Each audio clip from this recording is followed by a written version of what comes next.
Assalamualaikum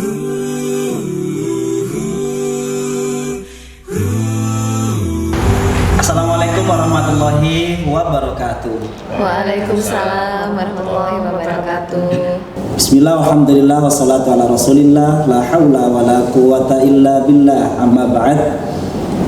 Yang kami hormati, di sini telah hadir Ustaz Muhammad Sofyan Hadi selaku pengasuh MB Guys ya, sekaligus tempat kita bertanya ilmu-ilmu tentang keagamaan. Di sini juga ada tamu spesial yang akan mendampingi dialog obrolan santai kita pada hari ini.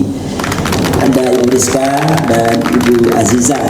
Beliau-beliau ini adalah guru BK yang luar biasa di SMK Negeri 5 Surabaya.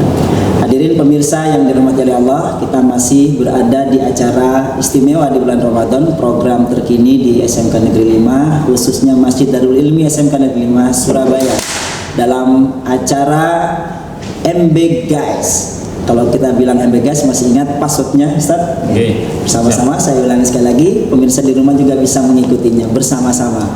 MB Guys, Ramadanku ceria. Alhamdulillah, mungkin ini juga mewakili keceriaan kita pada hari ini ya Ustaz ya. Alhamdulillah, pada kesempatan ini kita akan lebih dekat memperdalam fenomena atau dinamika di bulan Ramadan, khususnya kepada para remaja ini, ibu-ibu Ustaz. Kira-kira nanti kita akan mendengarkan bagaimana dinamika remaja kekinian dalam menghadapi bulan Ramadan, dan mudah-mudahan nanti kita banyak bisa mendapatkan informasi yang sangat bermanfaat, terutama bagi murid-murid kita ataupun siapa saja yang masih berstatus remaja di luar sana. Mungkin saya mulai dulu dari Bu Rizka mungkin ya. Monggo Bu Rizka, apakah ada yang mau disampaikan terkait dinamika remaja saat ini? Ya, karena kita berada di lingkungan sekolah, khususnya di SMK Negeri 5 Surabaya, Pak Ustadz Sofyan, Pak Ustadz Fitroh, remaja kita tuh mengalami perubahan jadwal ya tentunya ya. Yang kita soroti kan itu, ketika mereka sebelum bulan Ramadan, aktivitas sekolahnya dimulai jam 7, dan itu pun juga sering ada pelanggaran termasuk terkait dengan jam masuk sekolahnya. Nah, apalagi sekarang di bulan Ramadan nih, padahal mereka pagi harus sahur dulu gitu kan. Nah, jadi secara rutinitas perubahannya ini ada sedikit pergeseran. Tingkat keterlambatan itu ternyata menurun dibandingkan yang sebelum bulan Ramadan. Saya kira meningkat. Iya, karena jam masuknya tetap gitu. Iya betul, jam masuknya tetap. Mungkin ini juga dipengaruhi jam ini ya, jam pembelajaran di kelas kan berkurang ya. Nah itu jadi mungkin anak lebih semangat karena pulangnya jam 2 gitu ya. Nah itu secara kebiasaan. Nah kalau terkait dengan relasi, komunikasi dan hubungan antar siswa atau pertemanan, ini yang masih tetap tidak ada perubahan. Nah contohnya begini nih, ini kayaknya saya juga perlu ya untuk bertanya nih ke Ustadz Sofyan. Siswa kita atau remaja kita saat ini itu kan mereka itu adalah digital native ya. Mereka tidak pernah lepas, susah untuk lepas dari yang namanya gadget. Nah, di mana interaksi sosial mereka pun itu banyak dilakukan melalui media sosial. Nah, temuan kami tim BK ini, beberapa remaja kita itu memang ini ada istilah, saya tidak tahu apakah Pak Ustadz Sofyan dan Pak Fitro tahu bahwa ada istilahnya friendzone, kemudian apa tuh HTS, hubungan tanpa status kayak gitu ya. Nah, kami menemukan biasanya anak-anak itu kalau bercerita kepada kami, mereka masih sering berkirim-kirim pesan. Itu sebelum Ramadan itu udah intens ya. Bahkan kalau sekarang pun ketika ada siswa yang ya cerita lah tentang temannya, tentang dirinya juga, itu masih sering chatting ya, chatting melalui WA gitu tuh. Itu bahasanya dulu itu setan pacaran syariah. Oh ya, ada ya istilah itu ya? Pacaran syariah malam-malam dibangunin ayo sahur gitu. Nah, kan panjangan yang bisa baca bismillah. Iya. nah, jadi trennya tuh kayaknya gini Ustaz. Jadi kalau sebelum Ramadan itu mereka chattingannya kan tentang pelajaran, terus romantismenya yang dibangun di dalam chattingan WA itu berkaitan dengan kebiasaan rutinitas mereka di sekolah gitu ya. Kalau sekarang terus Ramadan jadinya. Sekarang diskusinya malah Islami ya, betul. Islami. Mungkin tepat kalau tadi disampaikan Nah, apa ya, tadi pacaran syariah. pacaran syariah. Tapi ini bukan pacaran loh Pak Ustadz. Ini tuh obrolan. mereka bilangnya kita nggak pacaran gitu ya biasanya ya. Kita nggak pacaran kok, kita cuma deket aja. Nah tapi sudah seperti itu romantismenya yang dibangun seperti itu. Nah fenomena seperti ini kira-kira kalau dari kacamatanya Pak Ustadz gimana? Enggak usah Sofian. Ini kira-kira gimana tadi? Luar biasa itu. Ada sampai muncul istilah pacaran syariah atau istilah yang lain lah. Pernyataan ya ada pergeseran gitu saja. Kebiasaan anak-anak yang ketika masuk Ramadan untungnya masih ada nuansa islaminya dalam batasan dialognya itu. Monggo bagaimana Ustaz? Apakah itu dapat berpengaruh terhadap pahala puasa ya paling tidak? Nah itu dia. Ya, terima kasih. Terima kasih Bu Rizka. Ada ilmu baru bagi kami ya. Memang kami memang tidak seberapa intens ya dalam update dengan istilah-istilah anak-anak itu ya. Jadi friend zone, yang kemudian HTS dan sebagainya. Kalau HTS kita pernah bahas di masjid itu kan anak-anak ketika membahas tentang nikah kalau nggak salah itu kemarin kita menyampaikan tentang HTS itu. Kaitannya dengan yang disampaikan Bu Rizka tadi, komunikasi intensif ya antara dua anak atau lebih yang itu dalam tanda kutip itu lawan jenis ya, lawan jenis. Mereka statusnya bukan pacaran, bukan apa, tetapi pertemanan tapi intens. Dan sekarang berubah menjadi komunikasi yang mengarah pada Islami gitu mungkin tadi ya, kaitannya dengan puasa saling menyesuaikan dengan bulan Ramadan. Pertanyaannya tadi itu gimana? Ya memang dalam Islam begini, komunikasi lawan jenis itu memang dibatasi dalam Quran. Kita pandangan kita terhadap lawan jenis kita disuruh menundukkan pandangan sebagainya. Kemudian ketika komunikasi kita juga diberi batasan-batasan. Ya secukupnya. Kita sering ngomong anak-anak ketika tolonglah ketika ngomong dengan temanmu yang lawan jenis, nggak usah terlalu menatap matanya, wajah dan sebagainya. Ya secukupnya saja. Karena itu memang tidak baik seperti itu. Apalagi komunikasi terlalu intens ya, terlalu sering, kemudian terlalu detail sampai masuk ke privasi itu pasti namanya orang kalau istilah Jawa itu ya tresno itu jalanan saka kulino kan begitu. Karena kenyamanan komunikasi, kenyamanan hubungan itu meskipun tanpa status yang dalam tanda kutip namanya pacaran atau apa itu, kenyamanan itu yang akan membuat orang itu lupa diri kadang-kadang, bahwa kan sudah nyaman kemana-mana ya maunya sama ini, kalau ada perlu ya maunya sama ini dan sebagainya. Dan yang jadi masalah bukan statusnya apa, tetapi kelakuannya seperti apa sebenarnya. Jadi baik di dalam Ramadan maupun luar Ramadan kita harus tetap menyampaikan ke anak-anak bahwa komunikasi lawan jenis itu ada batasan-batasan, ada yang harus dijaga. Sering kita sampaikan termasuk ketika kelas. Lagi di masjid ini kan anak duduk di bawah dan sebagainya, kita selalu tolong harus dipisah gitu, jangan membaur antara laki perempuan, apalagi jurusan-jurusan kelas-kelas yang jumlahnya tidak berimbang, kadang-kadang itu hanya sedikit, itu kadang nyelip di tengah dan sebagainya. Kalau kita harus tetap kita pisah, karena ya itu salah satu upaya kita untuk membiasakan. Saya kira begitu.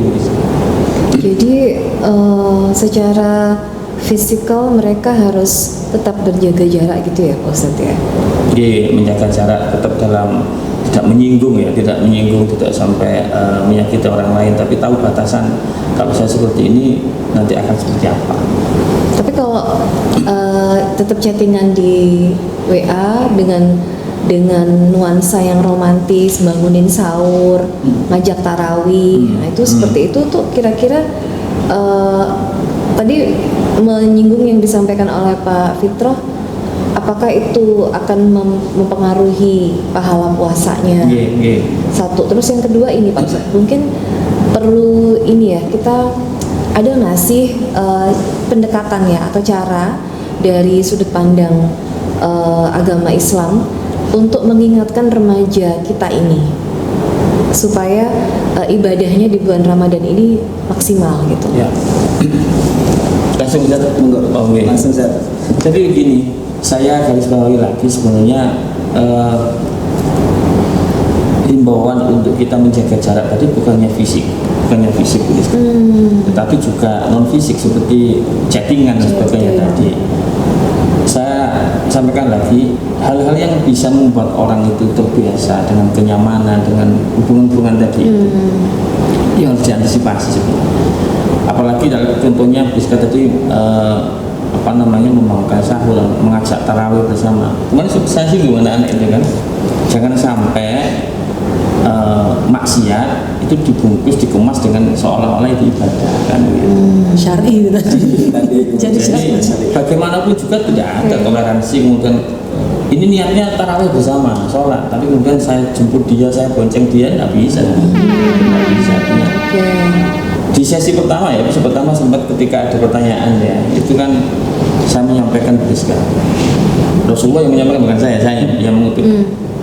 Sebaik-baiknya sholatnya seorang perempuan itu adalah sholat yang dilakukan di dalam rumahnya, bukan di masjid, bukan di musola. Terus mengatakan yang di rumahnya. Di rumahnya pun ada tempat yang paling baik di dalam kamarnya, artinya tidak tempat terbuka, di dalam kamarnya, karena dikhawatirkan di rumah itu ada orang yang bukan mahram yang datang di situ dan sebagainya, yang bisa melihat dia dan sebagainya. Bahkan ekstrim lagi, di dalam kamar pun dalam keadaan pintu tertutup dan sebagainya. Artinya perempuan itu benar-benar diminta untuk menjaga dari hal-hal yang bisa menimbulkan fitnah itu. Tapi yang terjadi sekarang, bisa kita lihat loh fenomena itu. Orang datang tarawih ke masjid kemana-mana. Saya contohkan, mukananya masih dilipat, bajunya seksi, dengan parfum yang menarik dan sebagainya. Ini kan ya secara konteks syariah ya, saya mengatakan maksiat tapi seolah-olah dibungkus kemasannya jadi kayaknya Islami gitu ya. Sekarang ini kayak ada fasilitas baru sebenarnya yang bisa dipakai untuk ibadah. Berarti nanti tadi konotasinya kan penggunaan gadget Bu ya, lebih ke sana. Padahal itu fasilitas yang kadang-kadang juga saya lihat ada yang pakai baca Quran Ustaz. Nah, bisa sharing tanya jawab ibadah. Begitu ya Bu. Jadi sebenarnya tergantung dari bagaimana ya. Menyambung yang disampaikan Bu Rizka, Pak Sofyan ya. Semakin kesini juga ada pergeseran kebiasaan remaja ya. Kalau dulu mungkin di zaman-zaman kita kalau bahasanya ngabuburit atau kita kan berlomba-lomba mengejar pahala. Kalau dulu kan begitu ya. Kita entah itu membaca Al-Quran, entah itu, kalau sekarang kan pergeserannya sudah berbeda Ustaz ya. Sekarang itu remaja lebih banyak ngabuburit, itu ngabisin waktu mencari tempat atau mencari takjil yang seperti tadi yang disampaikan Bu Rizka, janjian dengan mungkin yang bukan pacarnya tapi lawan jenis, yang kemudian dengan bahasa kita lagi cari takjil kok, kita ngabuburit kok, dengan bahasa-bahasa khasnya Ramadan. Live di TikTok Bu Aziza. Live di TikTok. Terus salah satunya lagi ada pembiasaan baru bahwa untuk menghabiskan waktu selama berpuasa itu mereka lebih banyak media sosial, scroll TikTok, scroll IG, atau ada yang sampai nonton film-film drajin atau drama Korea itu sampai maraton. Lah ini bagaimana Ustaz? Apakah ini mempengaruhi pahala puasanya atau sampai sejauh mana Ustaz? Katanya setan dibelenggu, ternyata setannya rupa setan bokeh. Menarik apa yang disebut Ustaz Fitra ini. Makasih Bu Aziza. Tadi begini, saya sampaikan yang saya ingat, setan dibelenggu. Memang hadis itu cukup familiar ya ketika Ramadan. setan dibelenggu dan sebagainya itu. Tapi harus kita maknai begini. Saya dulu pernah ngaji itu, kata kiai saya, yang dimaksud setan dibelenggu, yang membelenggu itu kita. Begitu kita, artinya dengan Ramadan kita berlapar-lapar, berhaus-haus, kita tingkatkan bacaan Quran kita, sholat kita, sedekah kita, semua hal baik kita tingkatkan. Itu mempersempit ruang gerak setan. Artinya kita sedang membelenggu setan. Nah kalau makna setan dibelenggu itu Allah total membelenggu setan, wah polisi itu libur itu. Jadi masuk akal. Polisi itu libur. Artinya kejahatan tetap berjalan. Betul. Artinya yang membelenggu adalah dirinya sendiri. Kita dengan Ramadan ini diharapkan kita bisa mempersempit ruang gerak setan itu artinya kita membelenggu setan. Seolah-olah di Ramadan ini setan dibelenggu. Siapa ya kita? Para mukminin mukminat ini, orang-orang mukmin yang sedang berpuasa ini. Tadi jangan kemudian wah kanok setan dicancangkan santai. Sama dengan kita memaknai nusuk yang kemarin. Artinya banyak hal yang kita harus memaknai teks hadis itu tidak terlek. Iya betul. Artinya sering difahami tidak benar oleh anak-anak kita. Kaitannya dengan Bu Aiza tadi. Iya Bu Aiza. Saya teringat salah sebuah hadis, kalau saya salah diingat oleh saya. Min husnil mar'i, salah satu contoh indikator orang itu dikatakan baik itu adalah tarku marayani, ketika dia bisa meninggalkan sesuatu yang tidak ada manfaat. Jadi kesempurnaan iman seseorang, orang dikatakan baik imannya itu adalah ketika dia mampu mengkontrol dirinya untuk tidak melakukan sesuatu yang dia tahu itu tidak manfaat, tidak ada gunanya. Nah sebenarnya nurani kita itu punya kontrol itu, punya pengetahuan tentang itu, cuman kita menuruti nurani kita yang bersih itu atau kalah dengan nafsu kita, itu aja kan. Nah gadget, saya juga teringat kaulnya ulama Ustaz. Ini sangat menarik, kemarin saya sampaikan. Dulu kita memahami kata khomer di Quran, khomer sesuatu yang memabukkan. Itu adalah miras. Ya kan miras. Saya mengumpulkan ya bir macam-macam itu berkembang sekarang ada narkoba kan begitu ya. Ada narkoba itu kategori khomer. Tapi ulama ini luar biasa, saya membaca itu pemikiran beliau bagus jawaban. Beliau mengatakan hari ini ada khomer baru. Dan ini pantas dikatakan jenis khomer karena memenuhi 3 syarat. Allah mengatakan khomer itu haram. Khomer itu haram dikatakan di Quran karena satu, dia itu merusak akal sehat. Kan gitu khomer itu asalnya. Yang kedua karena dia membuat orang kecanduan. Berulang. Yang ketiga kata Allah di Quran, khomer itu memang ada manfaatnya, tetapi mafsadahnya lebih besar. Allah mengakui khomer itu ada manfaatnya, tetapi kadar madharatnya lebih besar, dan itu ada di HP. Betul.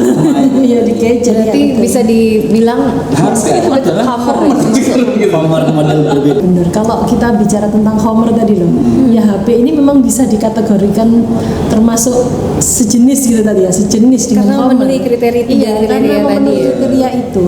Tapi mungkin kita bisa memberikan catatan, kan kita tidak mungkin ya Pak, kita dengan teknologi yang sekian kita mengatakan bahwa nggak usah kamu pakai HP itu nggak mungkin. Tapi mungkin lebih menyampaikan ke anak-anak bahwa supaya tidak masuk di kategori khomer, jadikan banyak bermanfaat daripada mudorotnya, begitu sih menurut saya.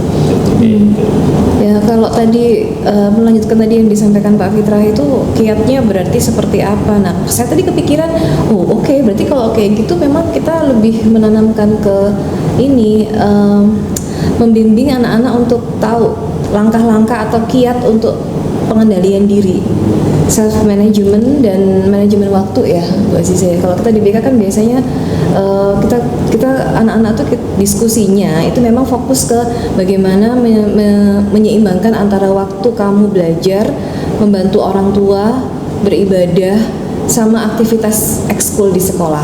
Itu sih, itu obrolan kita ya kalau sama anak-anak yang biasanya konseling. Tapi kalau yang terkait dengan ini tadi, selama Ramadan ini mungkin nanti kita bisa buat semacam tips gitu ya untuk bisa supaya ibadah Ramadannya itu optimal gitu ya kan? Itu nggak sih? Ya, betul sekali seperti itu. Jadi ini kayaknya kita kombin ya antara nilai-nilai yang ada di masjid dan nilai-nilai di BK untuk kepentingan anak-anak ini sangat luar biasa. Dengan mendapatkan bimbingan secara psikologis dan juga secara spiritual dari teman-teman guru pendidikan agama, insya Allah para remaja dimanapun berada bisa menjalani puasanya dengan lebih maksimal dan lebih ceria, tentunya lebih bahagia.